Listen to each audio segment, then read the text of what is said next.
I'm 39 and I've lost over 100 pounds. I'm making this video because a lot of women in their 30s and 40s feel like their health and fitness is out of control. And I don't want you to be one of them. I have 5 rules that I follow that help me a lot going into my late 30s and as I enter my 40s. And maybe they'll help you as much as they've helped me. Rule number 1, health and fitness isn't a switch. It's more like a dial. There's no on track or off track or on the wagon or off the wagon. There's no box. If you switch the perspective of either I'm on track or I'm off track, that gives you more space to be able to make progress even when life is lifing. But if you're in the thought process of you're on or off, like a light switch, then you spend a lot of time in off, and you can justify all the reasons why you'll start tomorrow, all these things that lead you to not make any actual progress. When at some points, you could be doing a minimal effective dose and not trying to be perfect and still be making progress. I like to call it a continual cycle of refinement. There's gonna be seasons in your life where you're focused on other things, and there's gonna be seasons in your life where you have the capacity and the bandwidth to focus on making progress in your health and fitness or weight loss, whatever you wanna call it. If you take me, for example, if you watched my social media a year and a half ago or so, there was a phase where I was doing no alcohol, no ice cream, no protein bars, and no energy drinks, which is clearly not this phase. And for the first little bit,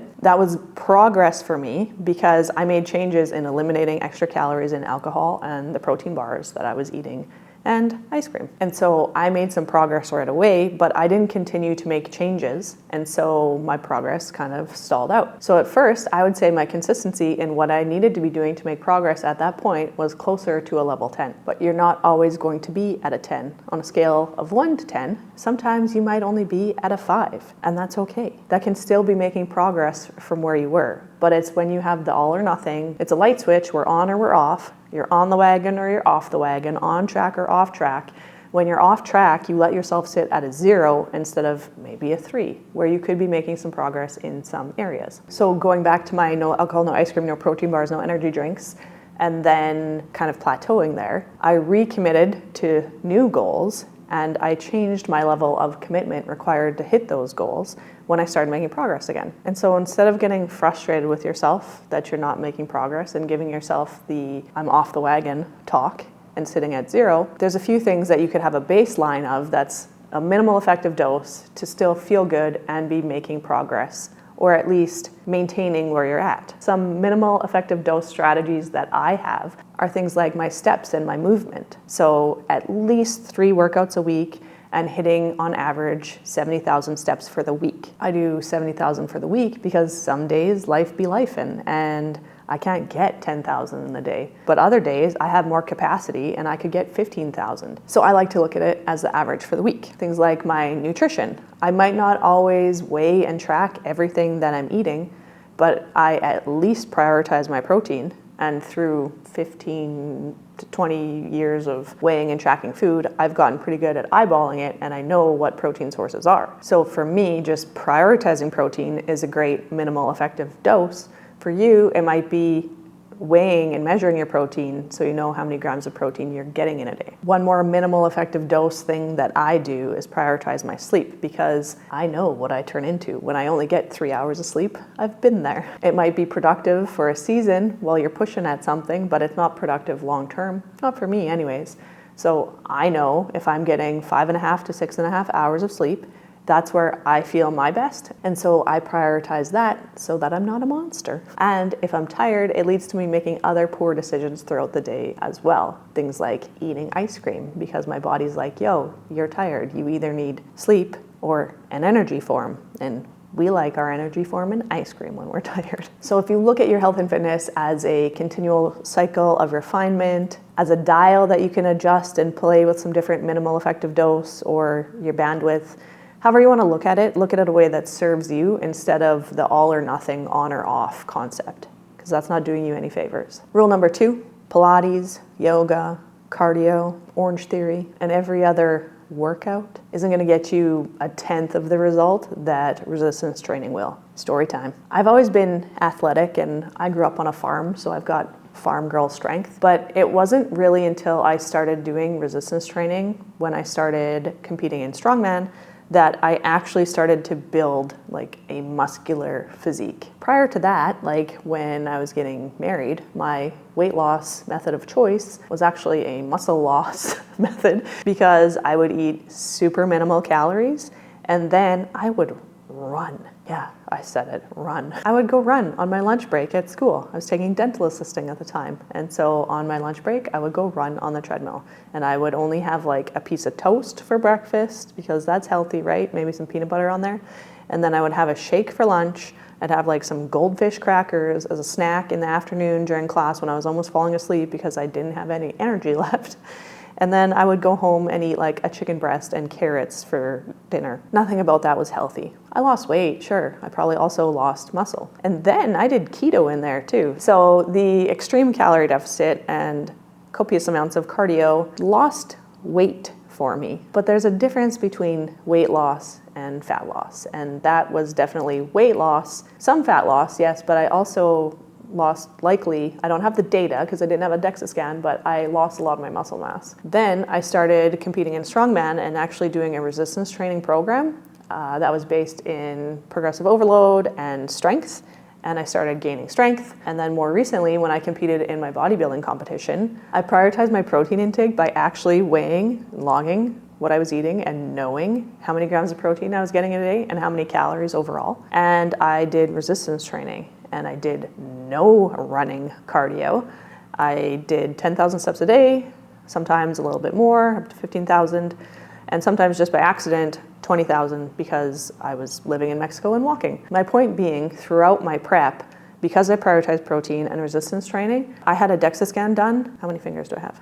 I had a DEXA scan done before I started prep and after I started prep. And if you don't know what a DEXA scan is, it's a body composition scan, and look it up and the details and the accuracy. But that told me that I gained like 3 grams of muscle mass throughout my cut for my bodybuilding show. So because I ate enough protein and I prioritized resistance training and I didn't do any crazy cardio, I was able to maintain my muscle mass as a 38-year-old woman while in a calorie deficit. I think those results pretty much speak for themselves. So you might be like, yeah, well, what about me? Because I don't have the muscle mass right now that you had. Well, if you focus on progressive overload, and what I mean by that is progressively moving more weight over time. So you're not going to go from a 50-pound deadlift to a 150-pound deadlift tomorrow. That's not what I mean. I mean, over time, you're either going to do more reps with the same amount of weight, or you're going to increase the weight. So if you want me to do the math for you, let's say you're doing a squat with 50 pounds and you're doing 10 of them. So that's 500 pounds total. And so if you did in X amount of time, you did 100-pound squats for 5 reps, that would be the same amount of total volume of weight, 500 pounds. So if you did 100 pounds for 6 reps, now you've done progressive overload. You're moving 600 pounds in that squat rep range. Now, that's a big gain, and you don't necessarily have to progress that much, and other muscle groups won't progress as much. Something like your shoulders move a lot less weight. I'm pretty much still stuck at 15-pound lateral raises. I would like to do 20, 25, but your shoulders are just a smaller muscle group. Your legs are a large muscle group. They can move a lot more weight than something like your shoulders. So when you're trying to progress in something, even a bicep curl, you're not gonna make huge gains like you will using your lower body muscle. So where do you start with strength training? Well, right where you are. If you're currently doing nothing, something is better than nothing. So even if you go to the gym 2 days a week, great. If you're currently going 2 days a week, go 3. If you're going 3 and you don't have time for more, push yourself a little bit more. Increase your weights. Progressive overload right there. There's multiple ways that you can do it. The thing is, you just have to do it and not confuse yourself about what to do and then not do anything because of overanalysis paralysis. Just go do something and then do more of it. Rule number 3. Just because something has protein doesn't make it a good protein source. Just because it says protein, it's not like protein equals weight loss. You still have to be smart about it and you still have to be in a calorie deficit. And what I mean by that, here's an example. This morning I was running out of the house for an appointment that I had, and I grabbed some meal prep out of the fridge that Coach D had made.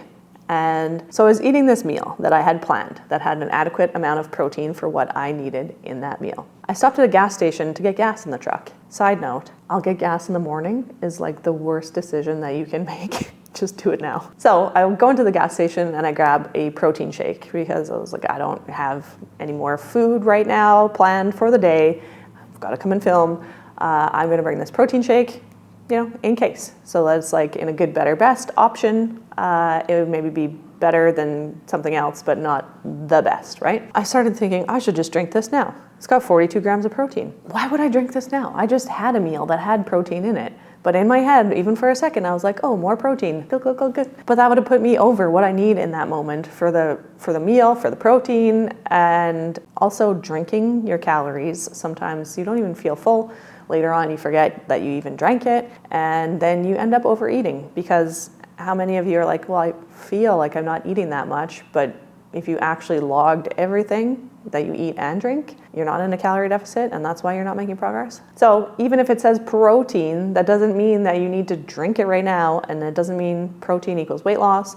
It also it doesn't mean it's a good source of protein. So for example, a way to tell if something is a good source of protein is if you take the amount of protein in it and you times that by 10, if that number is higher than the total calories per serving, then it's a good source of protein. If it's not a good source of protein. So if you're at Costco and you're looking at all the protein bars that most of them should be actually called carb bars, but then you wouldn't buy them. If you're looking at the protein bars and you flip over the package to the nutritional information and you're like, okay, this one has 150 calories in it and it has 17 grams of protein.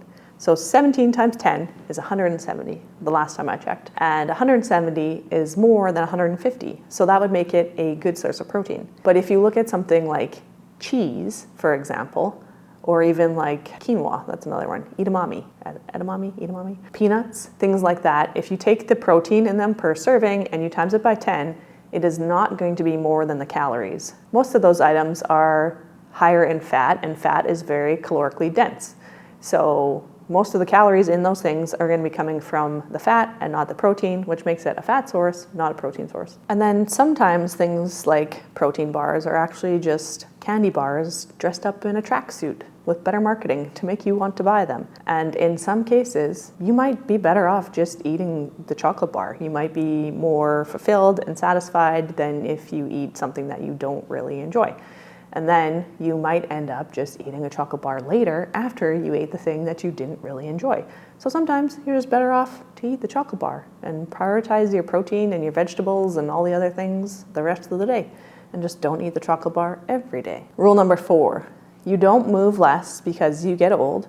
You get old because you move less. The number of clients that we have that used to be athletes or dancers or whatever they identify as what they used to be is very large. And now they're middle-aged, overweight women who are not happy with where they're at, and they often feel like they got here overnight almost, or like it's their hormones or their metabolism, or because when the clock struck midnight when they turned 40 or 35 or menopause or all of the things. And while in some cases, yes, this could be very well part of the combination of unfortunate events. The other part of the combination of unfortunate events is the way that we've been treating our bodies over time. And if you think about it like compounding interest, I don't know exactly how this goes, but basically if you took a penny and you doubled it every day over the course of a month, you'd have over $1 million. That's compounding interest. The day before you got to $1 million, you were only at 500,000. And so 2 days before you got to $1 million, you were only at 250,000. And 3 days before you got to $1 million, you were only at 125,000. And 4 days, 75,000. And 75,000 is a lot different than 1 million, but it's also only like 5 days. That's compounding interest. And so the way that we treat our bodies over time compounds. And then we wake up one day and we're like, holy shit, how did I get here? And it feels like it happened overnight, but it didn't. It happened every time you did less than you used to do. Think about it. You probably used to play sports. When's the last time that you ran or like jogged or had a little sprint. For me, I used to play soccer, and so I was often sprinting and chasing a soccer ball. And as I took that activity out of my life, I started slowing down and getting bigger if I don't do other things that are going to help with that. When we're in our 20s, we eat whatever we want and think that it's not affecting us. In the moment, there's no immediate consequence. It's not affecting us right then, but it's affecting us in compounding interest when we turn 40. Because over time, you've been eating in a caloric surplus. You've been not giving your body the nutrients that it needs. You've been compromising your mobility. You've been slowing down. And all of that adds up, and then you hit 40 and you can't even touch your toes anymore. I don't want that to be you, or I don't want that to be you anymore. There's so many clients that we work with too that their doctor or someone in their life told them, oh, your knee hurts? Well, then just don't squat anymore. Okay, cool. How's that gonna go the next time you need to sit on the toilet? Not very well. Your knees hurt? Don't lunge. How's that gonna work the next time you need to go up a flight of stairs? How about we work at why you can't and strengthening the muscles and whatnot around the joint so that you can squat, so that you can play with your grandkids, so that you can get down on the floor and get up again and not have to contemplate if you get down there, how will you get up again? And a lot of times our life circumstances change. Like as women, we often get married and prioritize someone else. We have kids and we get busy, we have jobs and we prioritize that, and we move less than we used to, and we eat more than we used to. And we don't give our body the nutrients that it needs to be successful. And so over time, it revolts. If you listen, your body gives you signs, right? Like feeling bloated, feeling tired, like all of these indigestion, all of this stuff. It's giving us signs that we're not taking care of it, but we don't listen and we keep going and we redline it. And then all of a sudden you get a bitch slap because you weren't listening to the whispers. And so I would like you, if you haven't gotten a bitch slap yet, to listen to the whispers and start to prioritize what you need before the bitch slap comes in. So often it's not your hormones, it's not your metabolism, it's not your menopause, perimenopause, premenopause, postmenopause. It's often what we do to our body and how we've treated it. And it's a blessing and a curse, because if you're the problem, you're also the solution. And it's gonna take time. You didn't get here overnight. You're not gonna get out of it overnight, and that's okay. As long as you focus on rule number 1 and making progress and not being on or off, you'll be good. You can help yourself and make progress. Just don't get discouraged thinking that it's supposed to show up overnight and then it doesn't show up overnight and you throw in the towel on yourself. Rule number 5, I want you to run a weight loss challenge with yourself. And maybe anyone else in the comments section. Or perhaps you could join our school community and participate there. I've got a challenge going to the end of the year. But for real, if you're watching this, I want you to at least do this. It's easy to watch these videos, to watch me, to fall in love with me. I mean, to get motivated, feel good in the moment, but then never actually do anything with it. You maybe even save the video or like clip a certain part of it, but then you never watch it again, right? Just like all of the Pinterest quotes on your Pinterest board, or the workouts that you saved and had a binder of them in, printed out in the binder, and you never actually do them. But it sure feels good to print it out and put it in there. Sure feels good to save that quote to your camera roll. Sure feels good to watch this video, but I want you to do more than feel good in the moment. I want you to feel good for the rest of your life. And so I want to challenge you, yes, you, the person watching this, to do a 2-week, 14-day weight loss challenge. I don't really like the word challenge, so prioritize you for 2 weeks in the following ways. The rules of the 2-week weight loss test. I want you to track your weight every day. You don't even have to look at it if you don't want to. You could use a Bluetooth scale like I use and just hop on there, and then it'll upload to your phone. You can put some duct tape over the number. You don't have to look at it. I want you to do this because we want to look at the average over time and the day-to-day fluctuations and normalize that and not be emotionally attached to it. So if you need to wait till the end of the 2 weeks to see this, that's okay. But don't get emotionally attached to the day-to-day fluctuations. For me, I weighed 173, I think, as of this morning. But yesterday morning, I weighed 169. 4 pounds of fat gained overnight? No, I traveled yesterday, so I was inflamed. still have period stuff happening, and I didn't eat amazing. So there's probably some inflammation in my body from that too while I was traveling, and I didn't get as many steps as I normally do. I didn't drink as much water, so there you have it. It's not 4 pounds of fat. I would have had to eat 16,000, some big number of calories, and I didn't eat that many calories yesterday. Okay, so number 1, track your weight daily. Number 2, I want you to track weighing, if you can, everything that goes in your mouth hole, in your pie hole, in your cake hole, whatever, your ice cream hole. Track everything that you eat and drink. That's the bites, the licks, the tastes, everything. And if you have to track it, sometimes you won't even do it because you're like, I don't know how to track this. Or if you feel guilty about having to track it, then you probably shouldn't be eating it for your body's health. And so number 2, track everything. If you can weigh it in grams and track it in MyFitnessPal, I'd love that for you. The 3rd rule, eat in a 500 calorie deficit. If you don't know your calorie deficit, we have a free calorie calculator on our website, and the link is probably down here somewhere in the description. So feel free to give that a try, and then that will tell you your BMR, and then it'll also give you a calorie deficit. BMR being your basal metabolic rate, or how many calories your body needs just to stay as it is, keep the lights on. Depending on your activity level, some other factors, it'll calculate your calorie deficit from there for you. 4th thing that you're gonna do, you're going to eat 100 grams of protein on the daily. That doesn't mean you eat like 100 grams of chicken, because 100 grams of chicken doesn't contain 100 grams of protein. It is a protein source, but it doesn't contain 100 grams of protein. It's not pure protein. So this is why you need to weigh and then track in MyFitnessPal everything that you're eating, and then hit at least 100 grams of protein every day. Number 5, I want you to hit 8,000 to 10,000 steps per day, every day for the 2 weeks. If you're nowhere near there, I understand, just increase it by like 20%, and that is going to increase your output 20% more, which is going to help you to create a bit more of a calorie deficit without having to decrease your food intake, because bitches be hangry. Sometimes the easier lever to pull in fat loss is the output versus reducing the input. And you don't even need to work out. If you are, great, but I don't need you to do any workouts. You can lose fat and feel better and have more energy just by changing these things that I mentioned, and not even including workouts. So after the 2 weeks is up, I want you to see what your weight was at, what it's at now, the changes that you made, and I guarantee you, you will see progress, likely on the scale, and if not on the scale, your energy levels, your day-to-day, like not being a mean person, I'll say, and you're going to feel better by taking the 2 weeks to prioritize yourself and your health. And if you can focus on eating more lean meats, fruits and veg, less processed stuff, and less like protein items, you're going to feel night and day different. And then